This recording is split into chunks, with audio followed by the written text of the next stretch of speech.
কোটা সংস্কারের দাবিতে ঢাকা পাবনা মহাসড়ক অবরোধ করে বাংলা ব্লকের কর্মসূচি পালন করছেন পাবনা বিজ্ঞান ও প্রযুক্তি বিশ্ববিদ্যালয়ের শিক্ষার্থীরা।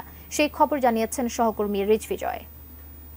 সরকারি চাকরিতে কোটা প্রথার সংস্কার এবং মেধার ভিত্তিতে নিয়োগের দাবিতে পাবনায় কিন্তু আন্দোলন চলছে এবং কোটা সংস্কারের পক্ষে যে শিক্ষার্থীরা রয়েছেন তারা কিন্তু আজ সকালে তাদের যে কেন্দ্রীয় কর্মসূচি তার অংশ হিসেবে ঢাকা পাবনা মহাসড়কে অবস্থান নিয়েছেন। পাবনা বিজ্ঞান প্রযুক্তি বিশ্ববিদ্যালয়ের মূল ফটকে সকাল থেকেই তারা এখানে অবস্থান নিয়েছেন এবং দুপাশে কিন্তু অসংখ্য যানবাহন আটকা পড়েছে।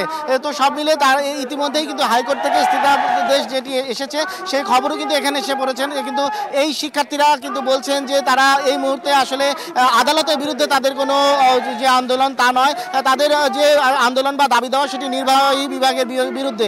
সেখানে তারা চাইছেন যে কোটা প্রথার আমূল সংস্কার এবং তারা যে দাবি দেওয়াগুলো তুলে ধরেছেন সেই দাবি দেওয়া সম্পূর্ণ না মানা পর্যন্ত তারা আসলে রাজপথ ছাড়বেন না, এমনটাই কিন্তু দাবি করছেন। তো এর মধ্যে আসলে প্রশাসন এবং পুলিশের বিভিন্ন সদস্যরা তাদেরকে অনুরোধ জানিয়েছেন এখান থেকে উঠে যাওয়ার এবং যে আদালতের নির্দেশনা সেটি সম্পর্কেও জানিয়েছেন। তবে তারা তাদের দাবির পক্ষে কিন্তু অটল অবস্থানে রয়েছেন এবং সেই জায়গা থেকে আসলে তারা এই দাবি আদায় না হওয়া পর্যন্ত বা কেন্দ্রের নির্দেশ না আসা পর্যন্ত এখান থেকে উঠবেন না বলে জানিয়েছেন। তো তারা বিভিন্ন দাবিতে তাদের যে দাবিগুলো সেগুলোতে মুহুর্মুহু স্লোগান দিচ্ছেন এবং দুপাশে শুধুমাত্র অ্যাম্বুলেন্স ছাড়া অন্য কোনো যানকে তারা কিন্তু বের হতে দিচ্ছেন না।